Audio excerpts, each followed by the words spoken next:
अस्सलाम वालेकुम नाज़रीन, आप देख रहे हैं खबरें जिसमें रिपोर्टर कॉर्नर। मैं हूं तलाल इश्तियाक। जैसा कि एक दहशतगर्दी की नई लहर ने जन्म लिया है और पेट्रोल की जो 4 रुपए की बढ़ती कीमतें हैं, दूसरी जानिब वज़ीर आला KP के अली मीन गंडापुर ने बानी चेयरमैन इमरान खान की हमशीरा पे जो इल्ज़ामात लगाए, इस हवाले से आज आप बात करेंगे। हमारे साथ मौजूद है एडिटर कोऑर्डिनेशन ज़ियाब लोर साहब। अस्सलाम वालेकुम सर। वालेकुम सलाम। सर, सबसे पहले ये बताइएगा, खुदकश हमला हुआ है कोयटा में, 12 के जो शहीद हुए अफराद व शहरी, एक नई लहर जो है दहशतगर्दी की, इस हवाले से सर आप क्या कहेंगे? जी बिल्कुल, दहशतगर्दी की लहर ना सिर्फ खैबर पख्तूनख्वा बलूचिस्तान बल्कि पूरे पाकिस्तान में अब ये एक्सपेक्ट की जा रही है कि हालात जो है ना वो कुछ ज़्यादा ख़राब होंगे। एक बात तो याद रखें कि फितनतुल ख्वारिज और फितनतुल हिंदुस्तान, ये दो जनाब जो यहाँ पर मौजूद है प्रॉक्सीज, उनका आपस में इत्तेहाद हो गया। और पहले ये होता था कि नंबर्स ऑफ डेथ्स के हवाले से कि जितने ज्यादा हलाकतें हो गई उतना उनको पेमेंट भी मिलती थी और उतना ज्यादा साथ रिकवरी भी मिल जाती थी। इस मरतबा आप थोड़ा सा इसको डीपली जाकर एनालिसिस करें तो वो पाकिस्तान के जो स्ट्रेटेजिक एसेट्स हैं उनको वो तबाह करने पर तुले हुए। कल की आप सिर्फ देखें तो जो उन्होंने FC के हेडक्वार्टर पर खुदकुश हमला, वो बहुत ही प्लान था। यानी पहले आकर एक बंदे ने खुदकुश हमला किया, वहां से भगदड़ मचनी थी, सिक्योरिटी लैप्स होनी थी, और उसके बाद 5 दहशतगर्द जो मारे गए, हो सकता है इससे ज्यादा, वो बैकअप पर थे कि उन्होंने फिर उस खुदकुश हमले के बाद ऑपरेट करना था, FC के हेडक्वार्टर में घुसना था, वहां यरगमाल बनाना था, अपने साथ वो सामान लाए हुए थे, वो 2 दिन 4 दिन 5 दिन, वो जो एक एपिसोड होता है कि पूरी दुनिया में बताना कि हाँ जनाब पाकिस्तान जो है वो पाकिस्तान की फोर्सेस के कंट्रोल में नहीं है। लेकिन अल्लाह का शुक्र ये हुआ कि वो दहशतगर्द जो है वो मारा गया अपनी पहुंचने से थोड़ा सा पहले। सिर्फ 2 हमारे FC एहलकार शहीद हुए और अब तक जो इत्तलात है 12 शहरी जो है वो इसमें शहीद हो चुके हैं, जाबाक हो चुके हैं। लेकिन उनका जो बड़ा मकसद था वो उसको खत्म कर दिया गया। अच्छा, इस मरतबा जो दहशतगर्द हैं, ये प्रॉक्सीज जो है, उन्होंने अपनी स्ट्रेटेजी तब्दील की है। इस मरतबा वो पाकिस्तान के जो स्ट्रेटेजिक एसेट्स हैं, कम्युनिकेशन के जो रास्ते हैं, रास्ते हैं, उनको तबाह करने पर तुले। और ये इंतहाई खतरनाक होता है। ये दुश्मन के साथ ऐसा किया जाता है, अपने मुल्क में ऐसा कभी भी नहीं किया जाता। अब यहाँ हिंदुस्तान साहब अगर इसको पीछे मौजूद है, फोर्स मौजूद है, तो वो पाकिस्तान के जो बड़े बड़े पुल हैं, देखिए कम से कम पाकिस्तान में 8 से 10 पुल ऐसे हैं कि अगर उनको तबाह कर दिया जाए तो पाकिस्तान के सूबों का एक दूसरे से राब्ता खत्म हो जाता है। और राब्ता खत्म हो जाने का मतलब यह है कि पूरा का पूरा पाकिस्तान जाम हो जाएगा। तो इस किस्म की हवाले से रिपोर्टें आ रही है, बहुत खतरनाक सूरत हाल है। लेकिन अच्छी बात यह है कि हमारी जो फोर्सेज है वो उनको इनकाउंटर कर रही है। अच्छा सर, जैसा कि कल नायब वज़ीर आज़म और वज़ीर ख़ारजा भी हैं सागदार, उन्होंने प्रेस कॉन्फ्रेंस की है और कहा है कि पाकिस्तान जल्द ही अपनी फ़लस्तीन में फ़ौजें भेजने का फैसला करेगा। और दूसरी जानिब वो बड़ा इसमें गुस्से में थे कि उन्होंने उन्होंने अल्लाह की राह के लिए ये मामले को चुना है, तो क्यों लोग तनकीद, क्यों सियासतदान तनकीद कर रहे हैं? आपकी क्या राय है इस बारे में? जो पहले होता था जनाब, मुल्क के नाम पर काम किए जाते थे। कोई भी काम करना होता था ना तो कहते मुल्क और कौम की खातिर हम कर रहे हैं। अब तक ये राग लाते रहे कि हमें अपनी सियासत की फिक्र नहीं है, हमने चूंकि मुल्क बचाना है, लिहाजा हम अब वो अल्लाह के नाम पर ये सारा कुछ कर रहे हैं। बात यह है कि अल्लाह का नाम पहले भी नजर आता था जब तक आपके ट्रंप से मामला फिट नहीं हुए थे, क्योंकि आप फॉर्म 47 की पैदावार है। आपको पता है कि आपकी हुकूमत की लिजिटिमेसी नहीं है, आप ताकत के जरिए हुकूमत पर काबिज हैं। लिहाजा आपने ट्रंप के साथ मुआहदा किया, और जो आलमी कुव्वतें होती हैं उनको इस किस्म के लोग चाहिए होते हैं। उन्हें कभी भी वो लोग जिनकी रूट्स होती हैं कौम के अंदर और कौम की तर्जमानी और कौम की हकीकी कुव्वत होते हैं, उनसे कुछ हटकर काम नहीं लिया जा सकता। तो चूंकि अब तो कल ट्रंप साहब ने वाजे कर दिया, उसने कहा जी ये तो हम अब मुआहदा कर रहे हैं, अब बात करें अमन जो गजा का मुआहदा है, उससे पहले हमने पाकिस्तान को ऑन बोर्ड लिया हुआ था। और वो साथ ये भी कह रहे हैं कि पाकिस्तान के जो आर्मी चीफ है फील्ड मार्शल, बड़े अजीम तरीन शख्सियत है, और उनका मेरी तारीफ करना, वो कहते हैं मेरे लिए ये बहुत बड़ा एजाज है। शायद नोबेल प्राइज भी उनके लिए इतना बड़ा एजाज ना हो जितना बड़ा ये है। लेकिन अंदर की जो सूरत हाल है इस वक्त, सूरत हाल ये है कि ये जो टोटल मुआहदा है उसमें फलस्तीनी कहां खड़े हैं। असल में सबसे बड़ा इम्तिहान आपका ये होगा। एक चीज और ले लीजिएगा, अंदर उनका ये भी कहना था सागदार साहब का कि हम डायरेक्टली अमेरिका से डील कर रहे हैं, अमेरिका आगे इसराइल से डील कर रहा है। देखिए ठीक है आपकी बात, फलस्तीन कहाँ खड़े, असल में तो फलस्तीन का मैटर है ना, उनके लोगों का मैटर है, गजा के लोगों का मैटर है। मुझे ये बताइएगा कि उन्होंने तो स्ट्रेट इन मतलब स्ट्रेट वे क्लियर कर दी है कि हमारी इसराइल से कोई डील नहीं, हमारी अमेरिका से डील है। सर बात यह है कि इसराइल सरप्रस्त है, पहले हमास से जो लड़ रहा था, इसराइल अकेला लड़ रहा था।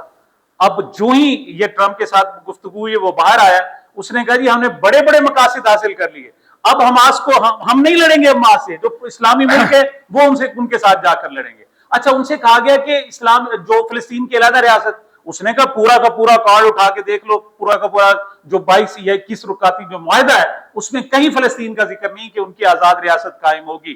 फिलिस्तीनी वैसे ही जलील होते रहेंगे, उनकी जो वतन है उस पर कब्जा रहेगा, और अगर वो आवाज उठाएंगे तो अब उनको इसराइल भी नहीं मारेगा, अमेरिका नहीं मारेगा, अब जो इस्लामी मुल्क है, ममालिक है, वो भी जाकर मारेंगे। ये पाकिस्तान की हम पाकिस्तान को इस सूरत हाल में देखें तो पूरी दुनिया एक अजीब सी सूरत हाल का शिकार हो गई है। मतलब ट्रंप अपने आप को वो अमेरिका का दूसरी मरतबा सदर बनाए और वो कहता है जनाब कि मैंने अब सबको देख लेना है, दूसरी और आखिरी मरतबा मे भी अब तो नहीं, जब एक मरतबा आमिर कोई भी शख्स आ जाए ना इक्तदार में, उसके बाद वो ताजिंदगी के ख्वाब देखता है, वो कहता है अगले सारी जिंदगी में क्या कयामत तक मैं हुक्मरान रहूंगा, ये तो रहता है। तो बहरहाल उसका कहना का मकसद ये कि यहां पर मशरिक वस्ता पर कंट्रोल हो जाए, वो डायरेक्ट सदर बन जाए, इस्लामी ममालिक उसके कंट्रोल में आ जाए, फौजें उनकी कंट्रोल में आ जाए, ये जो फलस्तीनी है उनका कजिया ही पाक हो जाए, तो उससे पूरी दुनिया पर जो उसका कंट्रोल है कामयाब हो जाएगा। चाइना को वो साथ बैठ के कंट्रोल करेगा, ईरान कोई बच्चा है उसके को तो औकात ही नहीं होगी, और साथ चीन भी होगा, रूस भी होगा, सोवियत यूनियन भी होगा। तो ये एक ग्रेटर मंसूबा, पहले हम मंसूबा कहते थे ग्रेटर इसराइल मंसूबा, ये ग्रेटर अमेरिका मंसूबा है। लेकिन उसके बावजूद पाकिस्तान की जो कौम है वो उसको देख रही है कि इसमें भी कोई अपॉर्चुनिटी मिले, अगर वहां अमन होता है तो अच्छी बात है। सर ये बात करते हैं तरीके इंसाफ की। काफी अरसे के बाद वजीर आला केपी के हैं अलीमीन गंडापुर, उनकी बानी चेयरमैन से मुलाकात हुई। मुलाकात के बाद आने उन्होंने ऐसी फायरिंग ऐसे गोलाबारी की उन बानी चेयरमैन की शीरा अलीमा खान पे। उन्होंने स्टेट भी उनको एस्टेब्लिशमेंट से राब्तों में कह दिया कि उनको बेटे का जो असाम उसके साथ था, तो वो भी कहते उसको रिलीफ इस वजह से मिला है, आर्शीबाद है किधर पीटीआई की अंदर की सियासी क्या और चेयरमैन बनना चाहती हैं। अलीमीन गंडापुर साहब किधर जा रहे हैं, अलीमा खान किधर जा रही है, असल में बात क्या असली, ये बताइए हमारे नाज़रीन को। बात ये है कि जो अलीमा खान है ना, इमरान खान की बहन है, और उनका आपस में जो ताल्लुक है वो 70 साल पुराना है, दोनों की 70 साल उम्र है। उन्होंने बचपन और सारा उन्होंने जिंदगी गुजारी है, और 70 साल में बहन भाई को एक दूसरे से बेहतर कोई नहीं जानेगा तो कोई और नहीं। इससे पहले जब इमरान खान पहली मरतबा गिरफ्तार हुए थे, उनको डेरा गाजी खान की जेल में डाला था, उस वक्त भी सबसे पहले जो आई थी उनकी बहनें सामने आई थी। उसके बाद आपने देखा कि वजीर आजम इमरान खान बना, वो तमाम लोग वहां मौजूद थे, जो हल्फबरदारी की तकरीब थी, उनकी बहनें वहां मौजूद नहीं थी। उन्होंने कहा जी अब हमारा काम नहीं है। बात यह है कि उनका भाई इस वक्त जबर की बदतरीन हालत में है, उसको जो आम कैदियों को सहूलियात होती है वो भी उनसे मैसर नहीं है, वो बदतरीन जनाब जुल्म का और जबर का सामना कर रहा है। ऐसे में उनकी बहनें सामने आई हैं, तो उनको सार्वजनिक इनकाउंटर तो करना था। और सबसे बड़ी बात यह है कि सिर्फ गंडापुर से पूछा जाए, आप 3 मरतबा सुप्रीम कोर्ट गए, आपने बार बार दरखास्तें दी, आपकी मुलाकात नहीं कराई गई, लेकिन जो ही ये गजा का अमन मंसूबा शुरू हुआ, वो तवज्जो सारी उधर गई, तो तवज्जो हटाने के लिए आपको सुबह सुबह बुलाया गया और 2.5 घंटे मुलाकात करवा दी गई। ऐसा मुमकिन कैसे हुआ? नहीं समझते, ये कैसे मुमकिन है? मैं आपसे सवाल कर रहा हूं, आप बड़े जहादीदा शख्स हैं, ये बताएं कि उनको तो ऑनलाइन जनाब एक्सेस भी नहीं दी जाती अदालतों में। इमरान खान की आखिर वजह क्या थी आपके ख्याल में? हमारी हुकूमत इतनी इंसानी हकूक की पासदार हो गई थी कि उन्होंने फौरन गंडा साहब को बुलाया, खुद बुलाया और कहा जी आप 2.5 घंटे आराम से मुलाकात करें। मुलाकात की अच्छा चले, मुलाकात की वजह क्या? आपके ख्याल में क्या है? आप मुझसे सवाल करते हैं, ये सवाल मैं आपसे कर रहा हूं कि उस मुलाकात की वजह क्या थी? हम तो आपके जो तज़किया है, जो आपकी खबर आप देते हैं हमारे नाज़रीन को, हम तो वो सुनने के लिए बैठे हैं। सिर्फ ये साथ एक ऐड कर दीजिएगा, मैं जब आपकी जगह पे बैठ के इंटरव्यू दूंगा जरूर बताऊंगा। मुझे सिर्फ ये बताइएगा, नून से शीन निकलने वाली बात करने वाले आज पीटीआई की मुख्तलिफ हिस्से तकसीम होते जा रहे हैं। पीटीआई को तो 3 सालों में कोई 50 मरतबा खत्म कर दिया गया है, और इस वक्त बताएं है क्या पीटीआई? क्या आप गोहर अली बैरिस्टर गोहर को आप पीटीआई कहेंगे? आप किसको कहेंगे? नहीं, वैसे देखा जाए तो पीटीआई तो इमरान खान और इमरान खान ही है, उसको आप 10 मरतबा खत्म कर चुके हैं। आप खत्म शुद्ध के 3 साल से नारे लगा रहे हैं, आप कहते हैं उसे किस्से पारीना बन गया, आपकी वजीर आला आके आपकी कहती हैं देखो जी वो मुकाफात अमल है।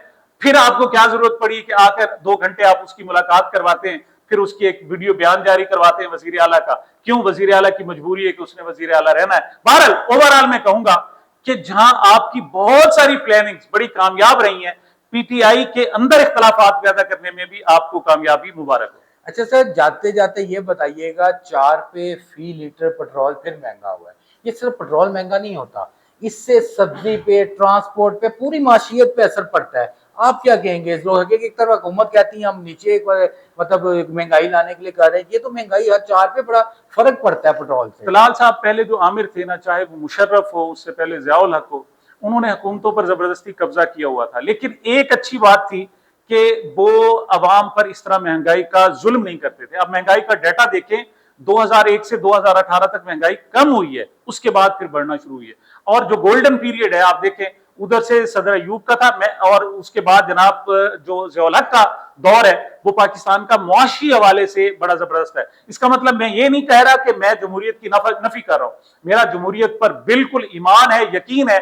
लेकिन एक बात याद रखो कि जो आमिर होते थे वो भी अपनी कौम पर इस तरह बोझ नहीं डालते थे जिस तरह ये नाम नेहाद हमारे जो डेमोक्रेटिक हुक्मरान है कौम पर इस तरीके से बोझ डाल रहे हैं। जब ये अपोजिशन में थे, कहते थे 150 रुपए लीटर पेट्रोल सस्ता करो, और अब खुद वो कहां से कहां तक ले जा रहे हैं, और सबसे बड़ी बात यह कि उसे मानने के लिए तैयार भी नहीं है।